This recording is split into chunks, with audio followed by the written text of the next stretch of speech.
Scream 2 is a 1997 horror film. Yes, just 1 year after the first movie, Wes Craven brought us Scream 2. Now the plot this time is we see Sidney, Neve Campbell. She's trying her best to deal with the events that happened in the first movie. She's trying to move on with her life. In fact, I think she's even stronger because of it. Especially since Hollywood has made this movie called Stab, which is based off of her life and everything that happened. Until, of course, a string of murders start happening once again. And it's a masked killer, the same look, the same voice, the same MO. And of course, their target is Sidney once again. Now, what I think of Scream 2 is I like this movie. I do. I don't think it's as good as the first movie, of course. But still, I think it's a worthy sequel of Scream. Let's start with how the movie starts. We see Jada Pinkett and her boyfriend, Omar Epps. They're going to see Stab, which she wants no part of. And I like Jada Pinkett in this scene because I like the way she is, the way how she makes fun of horror movies and how it's just a bunch of white people who run around, act dumb, and get killed. And even when she's in the theater and she's yelling at the screen, yelling for the main character to run off and do this and get away and do that, I'm like, wow. Could that be the most stereotypical black person in a movie theater? I'm not saying it's not true. But still, I also like the fact that in the Stab movie, Heather Graham is playing the Drew Barrymore part. Just wanted to throw that out there. And even her death scene, Jada Pinkett's death scene, I think, is pretty intense. Sure, the whole theater, it's a little over the top, and it's everyone going nuts and crazy, but it makes sense that when people are seeing her get stabbed right in front of them, they don't even realize that it's real. They think it's fake or a part of the show. That's what makes it even creepier. But again, Sidney, like I said, I like how she's tried to take her situation and turn it into something different. I mean, at the very beginning, the first time you see her, she gets prank phone calls from people using the voice and trying to scare her. But I like how she just uses caller ID, calls the guy out, and makes him look like a tool. I love that about her. You see that she's dating Derek, played by Jerry O'Connell. And at first, they teased that maybe Sidney would be dating Randy. And I would have liked that. I would have liked to have seen the geek get the girl because you wouldn't have expected it. But no, she's dating this jockey, good-looking guy.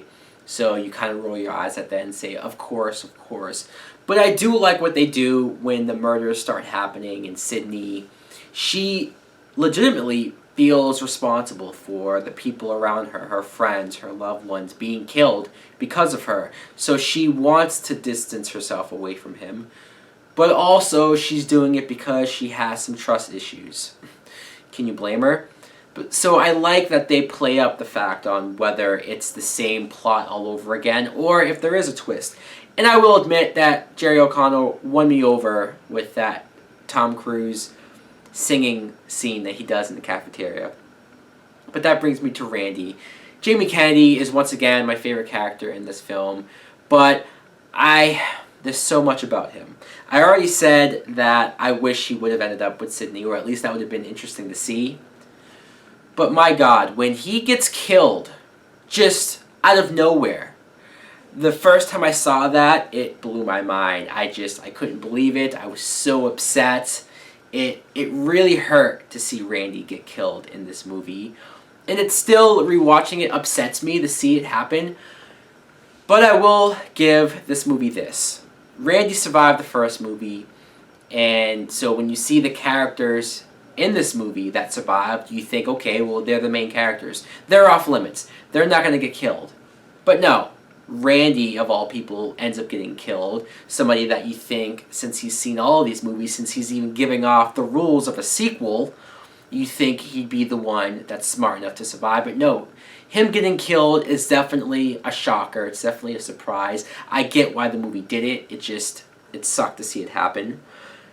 Dewey, David Arquette, here's another character who it looked like he got killed in the first movie. In fact, I know he was supposed to get killed, but Wes Craven liked his character so much that he shot that scene of him getting wheeled out on a stretcher. So I like seeing him back in this movie.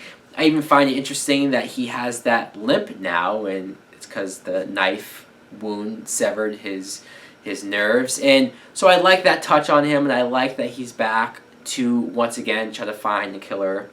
Him and Gale Weathers, Courtney Cox.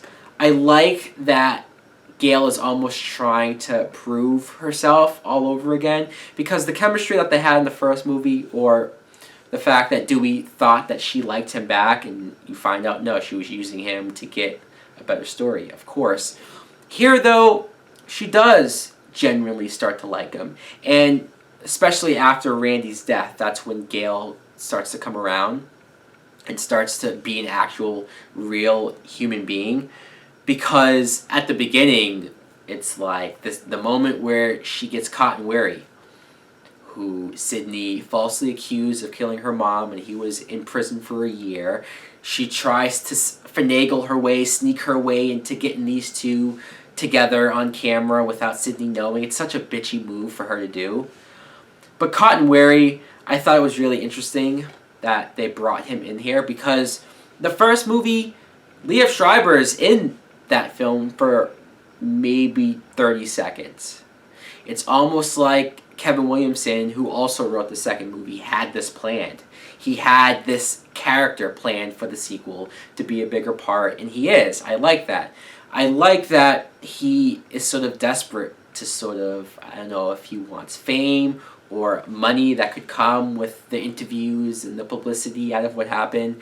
He's constantly trying to go to Sidney and get her to do interviews with him, and when she turns him down, the snap turn that he makes of just kind of being pissed at her, and he certainly would have motives being the killer. I want to mention Sarah Michelle Gellar, who, very cool to see her in this movie, first of all, but also her scene. Sure, it's not at the very beginning like Drew Barrymore, but I feel like the scene she's in, where she gets the creepy phone calls, she's alone in the house, the sorority house, and the killer goes after her, it reminds me a lot of the Drew Barrymore scene. And it's, again, it's creepy to see what happens to her, thrown off the balcony. It sucks to be a cute blonde girl, apparently, in the Scream series. Now, when you get to the actual killers, one I thought maybe is a little bit of a letdown. Mickey, played by Timothy Olyphant. I don't mind Timothy Olyphant. In fact, I like him more as an actor now. But here, it's just he wasn't really much of a character, so his reveal is definitely anticlimactic. But I think the movie knew that. That wasn't really the point. The big reveal really is supposed to be Billy's mom, Mrs. Loomis. Great last name, by the way. Great reference. But Mrs. Loomis being the killer, it's interesting.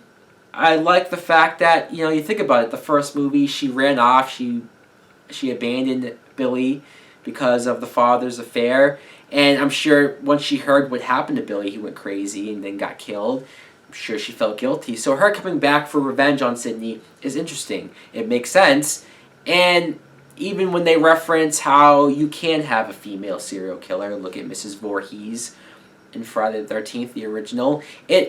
All of it is there. It makes sense. It's just the moment at the end where she does have Sidney cornered. I know the first movie does this. In fact, all of the Scream movies, I guess, do this.